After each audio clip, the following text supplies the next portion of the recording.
नमस्कार and I welcome you all to world affairs. मैं हूं प्रशांत धवन। नाउ रिसेंटली आपने देखा होगा कि पीएम मोदी ने दो देशों का दौरा किया है। एक तो फ्रांस, जहां पर पीएम मोदी का भव्य वेलकम हुआ। उनको फ्रांस के हाईएस्ट सिविलियन ऑनर से सम्मानित किया गया। बैस्टियल डे परेड में इंडियन मिलिट्री ने पार्टिसिपेट किया। बहुत सी डेवलपमेंट्स हुई है। नाउ फ्रांस के टूर के बाद पीएम मोदी गए सीधा यूनाइटेड अरब एमिरेट्स में, और ये जो विजिट है ना, ये भी मैं कहूँगा इक्वली इंपॉर्टेंट है, क्योंकि जो डेवलपमेंट सामने आई है। पहली बात तो यहाँ पर आप देख पाएंगे, ये ट्वीट है यूएई के प्रेसिडेंट की। ये कह रहे हैं कि it is my pleasure to welcome the Indian prime minister. Indian PM का भव्य वेलकम किया गया यूएई में। बहुत से इश्यूज पर बातचीत की गई, आईआईटी, इन्वेस्टमेंट्स, मगर सबसे ज़्यादा इंपॉर्टेंट डेवलपमेंट यूएई की विजिट से ये आई है कि इंडिया यूएई ने अब ऑफिशियली, जी हाँ ऑफिशियली, एक रुपी दिरहाम ट्रेड पैक्ट साइन कर लिया है। और इसका इम्पैक्ट भारतीय करेंसी पर, इंडिया की इन्वेस्टमेंट्स पर बहुत ही ज़रा स्ट्रांग होने वाला है। क्योंकि अगर मैं आपको लिस्ट दिखाऊं भारत के टॉप ट्रेडिंग पार्टनर्स की, तो नंबर 1 पे है यूएसए, नंबर 2 पे चाइना, नंबर 3 पे है United Arab emirate. Saudi Arabia से भी ऊपर आता है यूएई ट्रेड के मामले में। तो ऐसे देश के साथ दिरहाम रुपी ट्रेड पैक्ट करना मैटर करता है। वैसे पर्सनली मैं आपको बताऊं तो जब भी मैं ये लिस्ट देखता हूं ना, इतना खराब लगता है अंदर से, क्योंकि सिवाय यूएसए और नेदरलैंड्स के हर कंट्री के साथ ना हमारा ट्रेड डेफिसिट है। हम खरीदते ज़्यादा हैं, उनको बेचते कम है। ये हमें फिक्स करना पड़ेगा। ये जो लाल लाल लाल दिख रहा है ना हमको यहाँ पे, ये नंबर्स, इनको पॉजिटिव में लाना बहुत ही इंपॉर्टेंट है। थोड़ा बहुत हरा भरा करना पड़ेगा इन नंबर्स को हमें। तो डिस्कस करते हैं इस टॉपिक को इन डेप्थ के रुपी दिरहाम ट्रेड पैक्ट का क्या इंपैक्ट होगा, आईआईटी किस तरीके से ओपन की जाएगी यूएई में। बहुत कुछ आपको जानने को मिलेगा, मगर आगे बढ़ने से पहले आपसे क्वेश्चन पूछूंगा। क्वेश्चन यहाँ पर यह है कि हाल ही में वो कौन सा देश है जिसने बीबीसी का जो मीडिया एक्रेडिटेशन है ये हटा दिया, और ये भी ओपनली सरकारी रूप में कह दिया कि ये लोग फेक न्यूज़ फैला रहे हैं। ये है यहाँ पे आपकी option: Syria, Japan, Sweden, Pakistan. ये टॉपिक रिसेंटली बहुत न्यूज़ में था। बताइए सही आंसर यहाँ पर क्या है।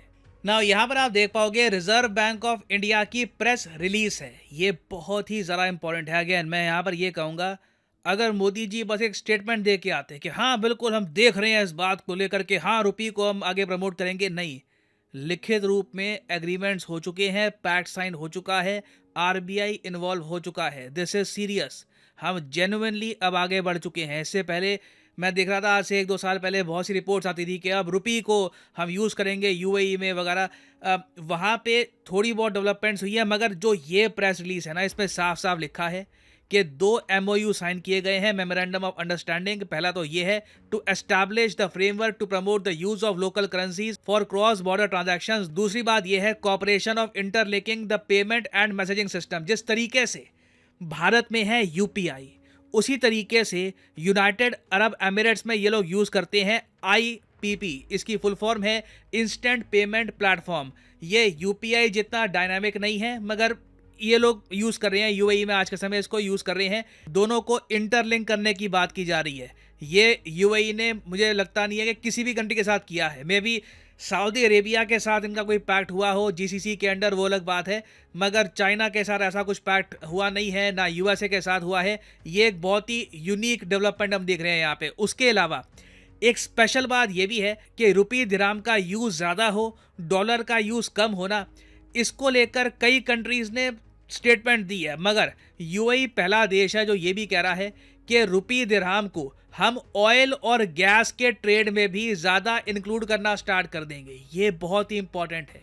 ऑयल और gas trade UAE India trade की मेन बैकबोन है, और ये जो बात ऐड कर दी है ना यूएई ने, इससे इंडिया को बल मिलेगा कि इंडिया कॉन्फिडेंटली कल को Qatar, Saudi Arabia, even Bahrain, बाकी जो कंट्रीज है जीसीसी की, इन सब के साथ भी इंडिया बैठ कर कह सकता है कि अगर यूएई हमारे साथ एक ऐसा पैक्ट साइन कर सकता है जिसमें ऑयल और नेचुरल गैस का ट्रेड भी लोकल करेंसीज में होगा, डॉलर का यूज़ नहीं किया जाएगा, तो हम लोग ऐसा क्यों नहीं कर सकते। तो ये मैं कहूँगा एक फाउंडेशनल एग्रीमेंट है, जिसके बेसिस पर इंडिया आगे जाकर कई और देशों को कह सकता है कि अगर हम यूएई के साथ ऐसा कर सकते हैं, एक ऐसा देश जिसके साथ हमारा जो नॉन ऑयल ट्रेड है ये भी 2030 तक $100 बिलियन तक पहुंच जाएगा, तो आप और हम भी रुपी और जो भी आपकी करेंसी है, येन है, टका है, जो भी करेंसी है आपकी, हम दोनों भी इस तरीके से ट्रेड क्यों नहीं कर सकते। तो यूएई ने ना सिर्फ इंडिया को डॉलर से कुछ मुक्ति दी है, कंप्लीटली तो मैं नहीं कहूंगा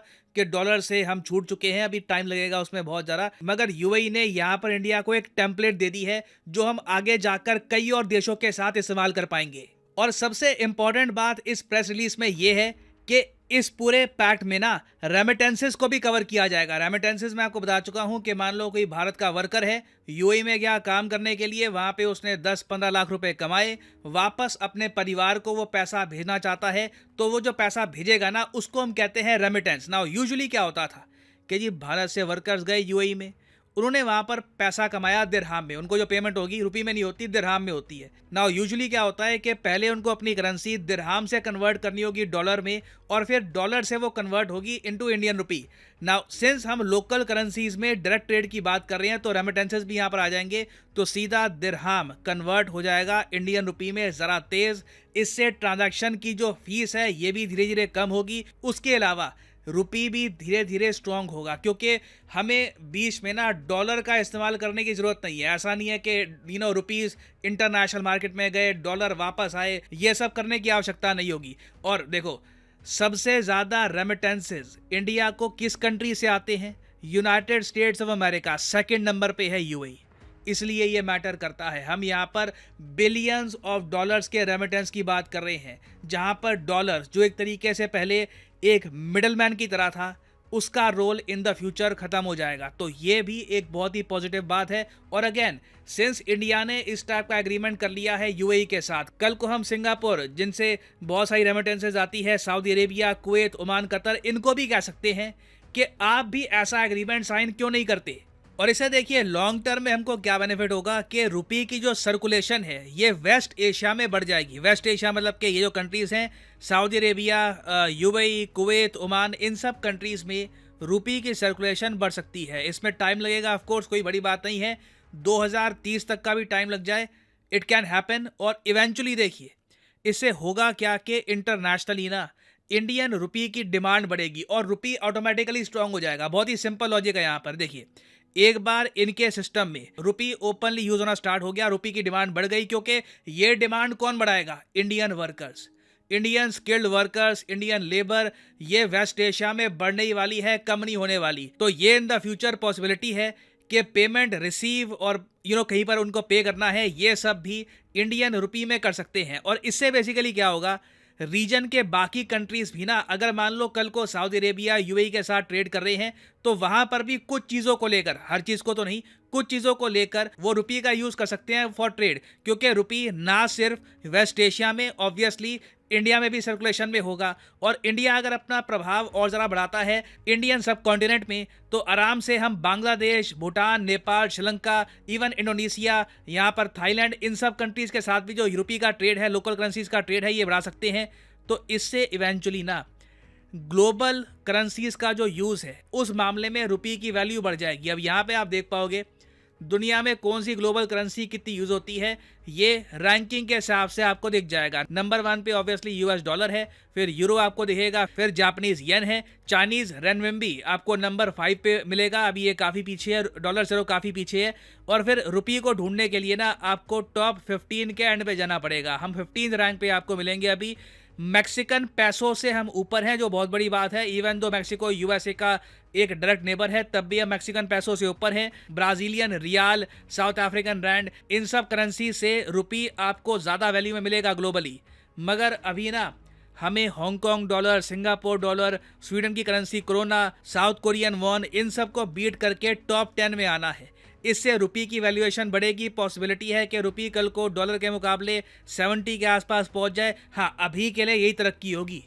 मैं कोई आपको यहाँ पर ये नहीं बताऊंगा कि हमने बस डॉलर को रिप्लेस कर दिया, अब दुनिया डॉलर को इस्तेमाल नहीं करेगी, रुपये को इस्तेमाल करेगी। कोई अगर ये आपको बताता है तो वो मतलब सपने दिखा रहा है। इतनी कोई रैपिड तरक्की नहीं होने वाली। मगर हाँ, रियलिस्टिक तरीके से देखें तो दुनिया में रुपये की डिमांड बिल्कुल बढ़ सकती है इन स्टेप्स की वजह से।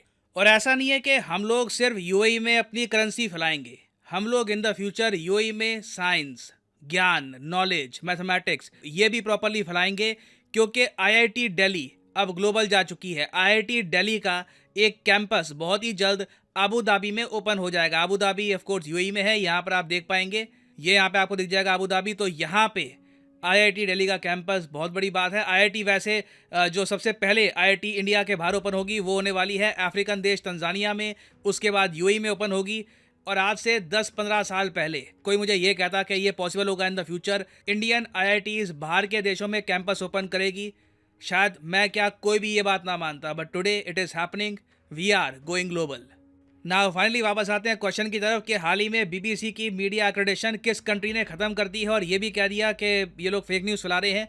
तो सही आंसर है सीरिया। सीरिया ने ये बहुत ही बड़ा स्टेप लिया है। यहाँ पर आप देख पाओगे Syria nixes BBC accreditation over fake news, और इसकी वजह से ब्रिटेन बहुत ज़्यादा गुस्सा है। ब्रिटेन ने कहा है कि हमारा सरकारी न्यूज़ आउटलेट को आपने इसका जो मीडिया एक्रेडिटेशन है ख़त्म कर दिया, हम आपके खिलाफ एक्शन लेंगे। कोई बड़ी बात नहीं है कि यूके इन द फ्यूचर और ज़्यादा सैंक्शन लगा दे सीरिया पर, it can very much happen. मगर बीबीसी ना अपनी क्रेडिबिलिटी खो रहा है ग्लोबली, चाहे रशिया, चाइना, सीरिया, उसके अलावा बेलारूस, कई कंट्रीज हैं आज के समय जो बीबीसी के अगेंस्ट एक्शन ले रहे हैं। और फाइनली यहाँ पर मैं ये भी ऐड कर दूं कि आप किसी भी एग्जाम की तैयारी कर रहे हैं, चाहे एसएससी, यूपीएससी, बैंक, आप परचेज कर सकते हैं अनअकैडमी के quality courses.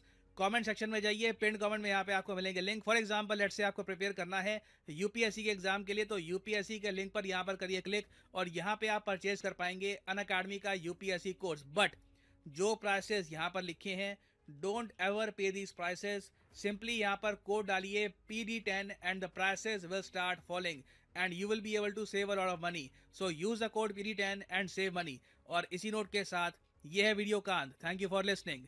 May the gods watch over you.